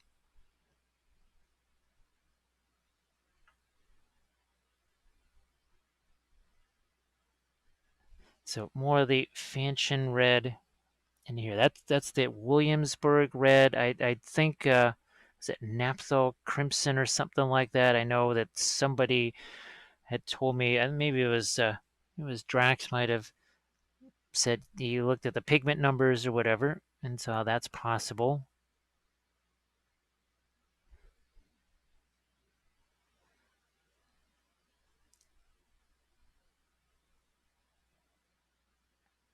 So there's a case of another red. We're trying to work as many different reds as we can into this.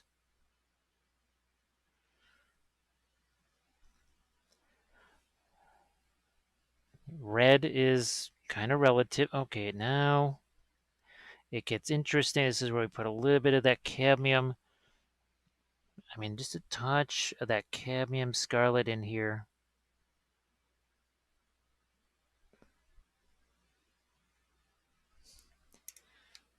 There it is. Any brush can be a blending brush, even a brand new 000, which I think might actually work better than whatever is going on with that brush there. So now I'm going to just do a little bit of a skin tone stuff here, if you don't mind. Got to get these fingers. Can't be quite so dark. Hands look a little bit less delicate when the fingers look decayed and dark or whatever. So yeah, we're not looking for that.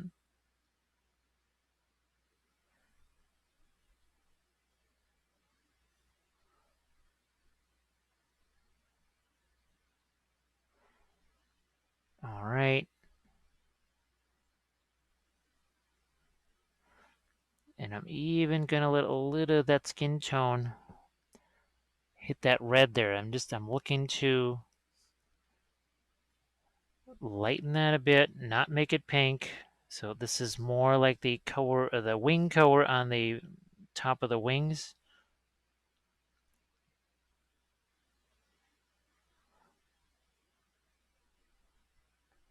We get some separation here. But the more of that sort of white that we keep adding, we get less of a deep red, and we move away from that. Not really what I am, that's not my goal. I like to keep as much of that deep red as I can. So yeah, we are definitely going to keep this, I think, a bit simpler here, not trying to do the freehand stuff. I think it might kind of mask what it is that we're trying to do with the reds a little too much. I think it might actually show it better if I do this one again, maybe with some different colors or... Okay, so you can see this is what we sort of had on the back of the wings. That was much warmer. This is actually not as warm, believe it or not.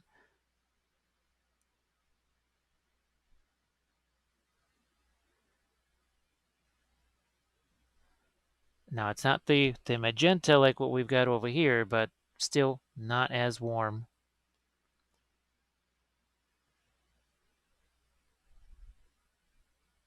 I will hit a couple of these feathers here that are further down there. I think maybe they catch a little more light than what I first thought, and that's not unusual. Again, to make that sort of an adjustment.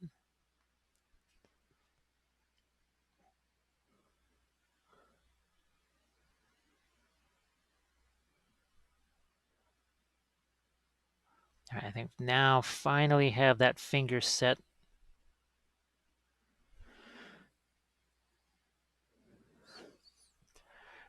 Okay, this area too.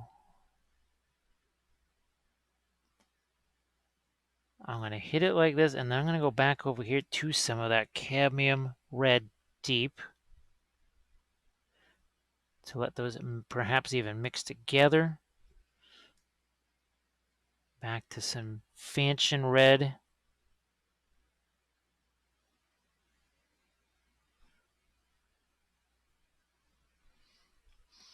And it's an interesting phenomena. It might happen with the acrylics too. I don't know. But it just really seems, especially with the oils, that you get colors that are so intense like that, and you put them next to something that is practically lighter than they are, but then they end up looking lighter than the thing that they're technically darker than. It's a weird thing. I guess it just is it's just how intense they happen to be. Now let's just take some of this burnt umber here.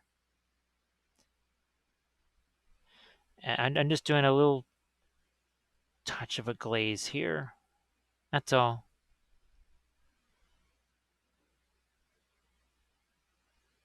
Just a little touch of a glaze. Same over here, because that got awful light. Doesn't really need to be quite so light. Now it doesn't need to be quite that dark either.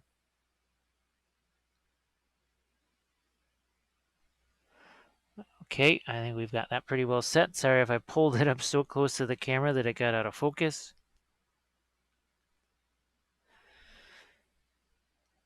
I will go back to the Fanchon red here.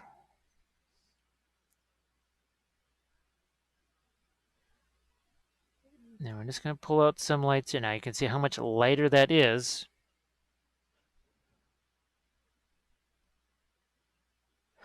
I'm going to take some of the paint away, and then we just blend this in.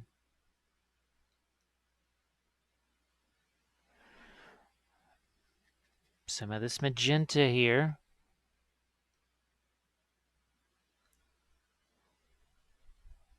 And I'm going to let a few of these parts really get hit by it. Then we'll, again, take that paint away. We'll grab our typical sort of blending brush here.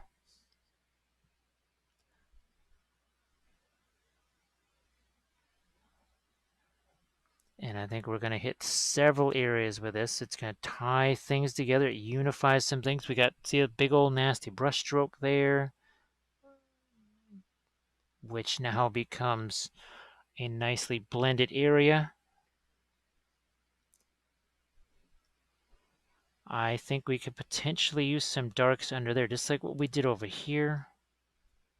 God, I remember to keep this paint off of here.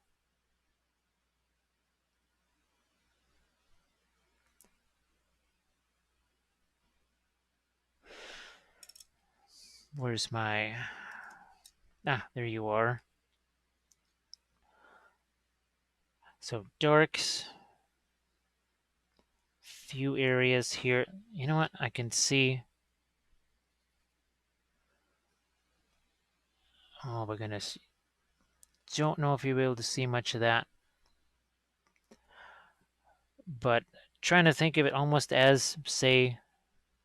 I don't want to say gold armor, but it does need a few lights here, and it's almost blind blending that's happening back there. It needed to be a little lighter than it was. It was just kind of a dark, just a big old dark blob there, and we don't want a dark blob. We want something that has a little shape to it. And that's got a little more skin tone.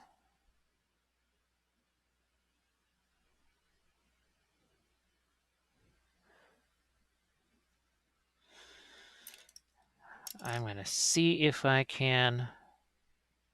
I'm going to use some indigo here with that magenta. See what I can do for making the eyes a little more exciting here.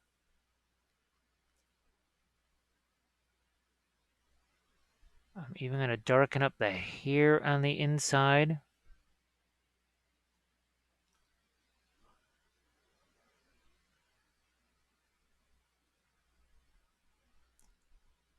Yeah, I'm not going to use this brush for that. I'm going to try this one.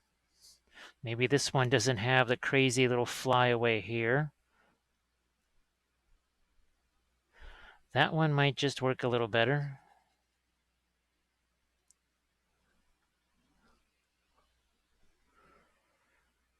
So first trying to do some eyebrows here.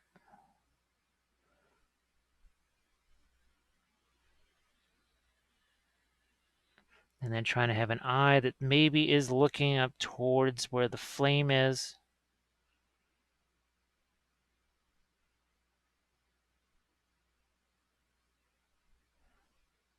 Okay.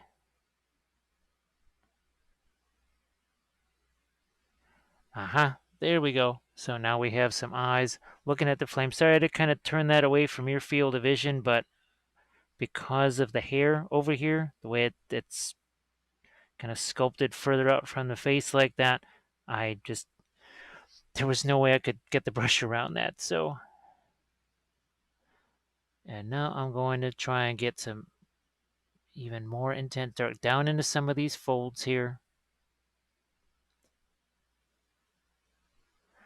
Now, the kind of the nature of the reds is, especially when they are drying, they are going to be, they're just kind of on the glossier side of things. I know that it kind of looks a little strange on camera. Not all the colors do that, but in particular, the reds just kind of are glossier when they are wet. And as you can see, they don't necessarily dry that glossy.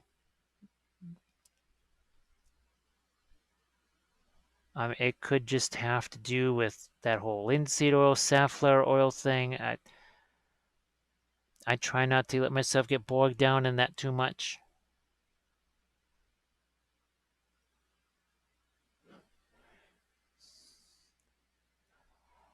I might also pick out, as kind of a final thing, we sort of go back to the beginning where we return to some of our object source lighting and maybe pick out just a couple of areas that really get a punch of they're catching the light somewhere.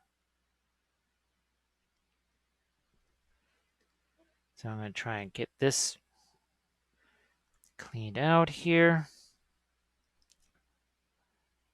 Okay, we've got our cad yellow and our white here. And let's see what we can do here to really do some fine. Oh, look at that. Yeah, it's another reason why I sort of moved away from this area, went to other areas, because now this area is by no means dry. But this, remember how the paint on the, say, the upper surface, I had to really mess with the thickness of it to get it to stick. Well, because we've been away from this area, maybe a little over an hour-ish, something like that, maybe at least an hour,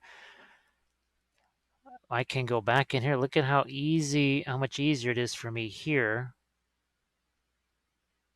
to go back in and add these lighter things. It's much easier than it was on that top surface of the wings, and I'm really not playing with thickness at all. So there is that advantage. Look at this, yeah. It really sticks nicely here.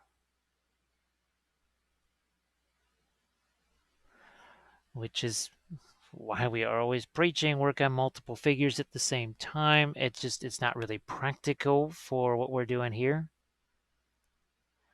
That's one of the reasons why I do the Twitch stuff, because most times I'm either working on something that's really big, and a typical Twitch session goes for between 5 to 7 hours.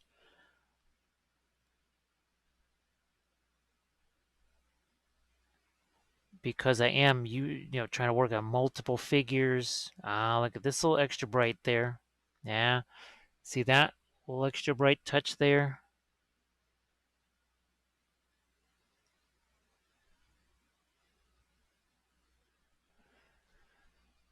Okay, so now that is just really close to the wings there, but really is picking up some nice light.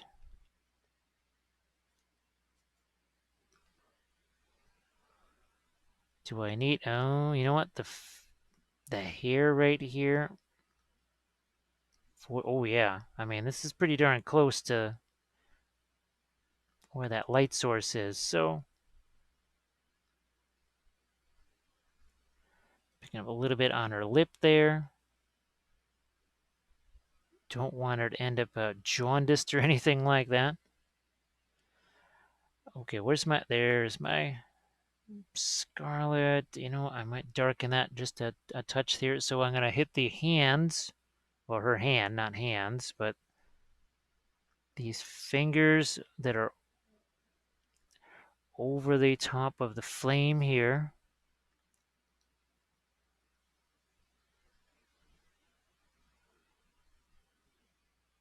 Okay.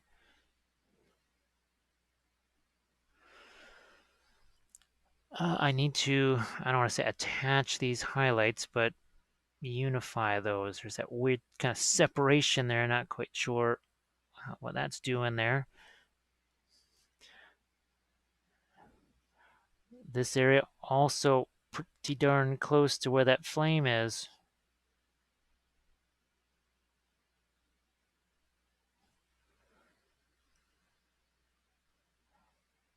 Oh, what the heck? We'll just drop a couple of there. And, oh, you know what? The way I'm looking at this, I prefer, instead of that white color there, I prefer something more fiery and yellow. Okay, that works a little better now. So we've established our glow there.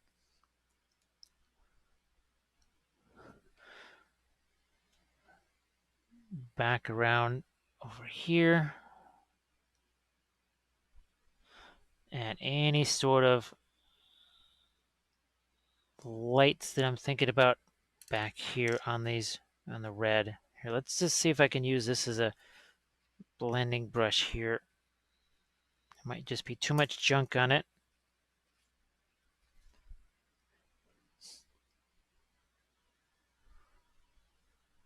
Better. There. Okay.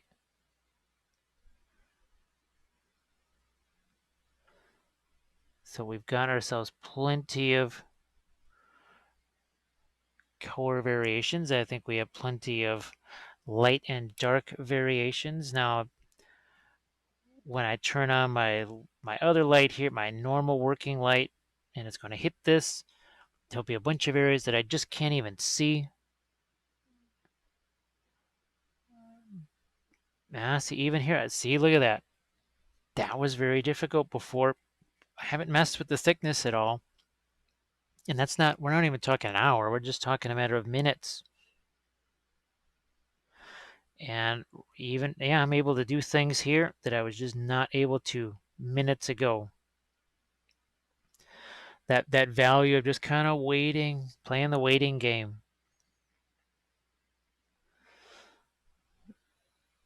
So the next thing I'm going to do is I'm just going to take some just acrylic paint here to get that thing, get a black line around there so I can get a better idea of what's going to happen with my foliage.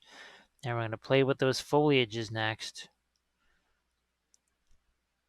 We want to make sure to leave time for our flowers and tall foliage and stuff. Now, tall foliage is going to need the support of those flowers. That's why I'm just going to kind of practically cover the whole base in a couple of different types of flowers so that we can stick that tall foliage into the flowers. Because drilling into this, not really going to be an easy thing to do. All right, I need to get light there. There. Better go back and get some of this. And here. All right, so we've got ourselves, I think we've got the wings pretty well settled now. All right, next up is going to be our foliage of the flowers and those tufts and everything else, and we'll get to that next. All right, let's see what we can do with some of this. And again, this is Gamer's Grass right here. We got green stuff here, green stuff here. I'm just gonna Get that out of the way as we just tear off some of our tall foliage here. I don't know if I want gigantic bundles. I'm just going to have a few.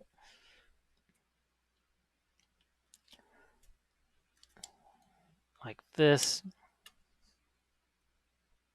So we'll keep that bundle here. We'll keep this bundle over here. We're not going to have them both be that same height, obviously.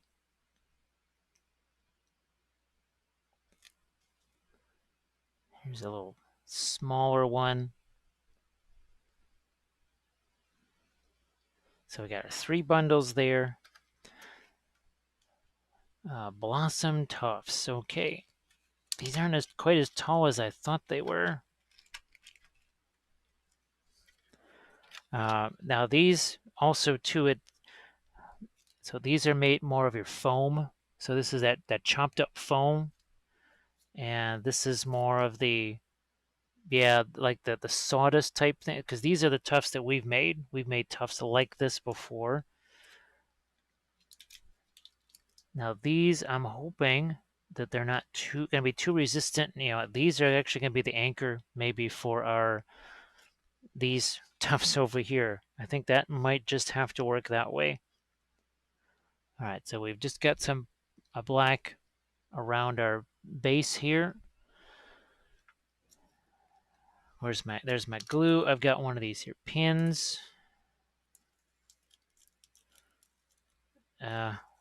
Okay, I don't need something quite that gargantuan.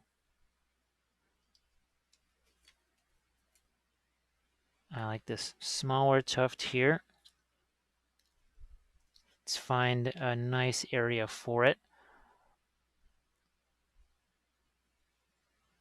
Perhaps here. Where's my pin? Set that down.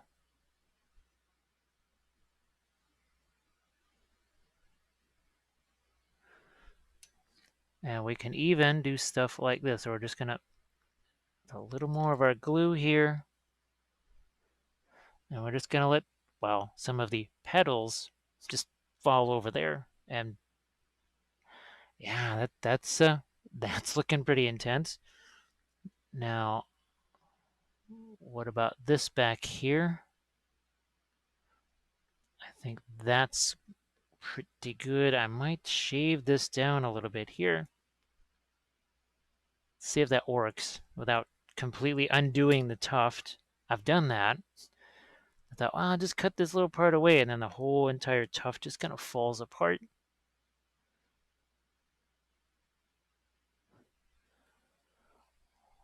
Press this in place here. I don't often get a chance to really use the red flowers like this, so trying to break these up a little bit, break up that big old mass right there.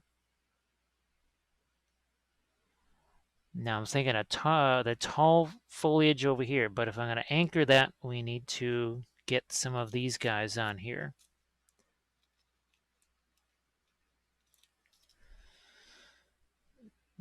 Those are kind of on this. Those are sticky, so which is a good thing. It's not like sticky bad. They're sticky. All right, I've got my little pin set on this. Press that in.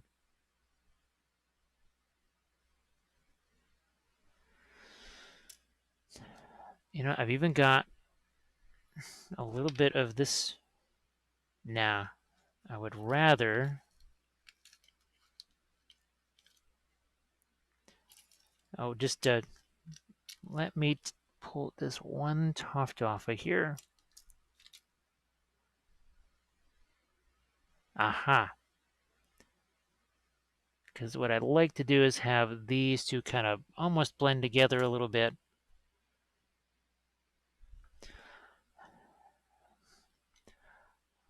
Okay, how tall is too tall?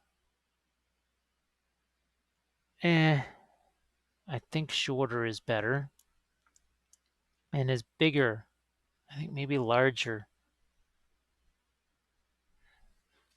I may be proved wrong here, but I'm going to go with this tuft right over here.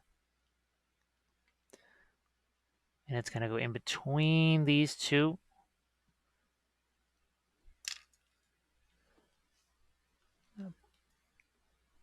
Let's just hope this works the way I like it to. Ah, there. I'm just trying to think composition-wise, whatever. I might even go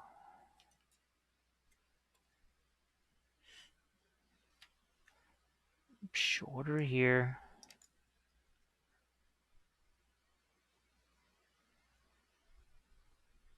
Aha, yes. So that's a really short one that we put right in here.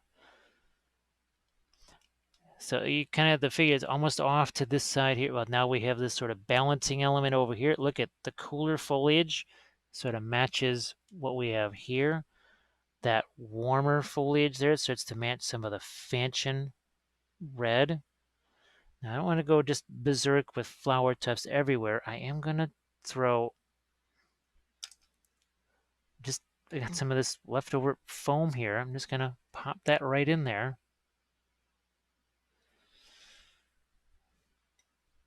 Now we've got a kind of a dead zone over here. I need to balance that other tuft with one here.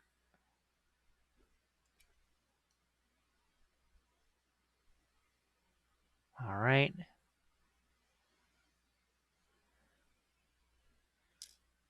And I'm just going to throw a little bit of this here, and then I got more just spare bits of this foam, the foam foliage here. Come on.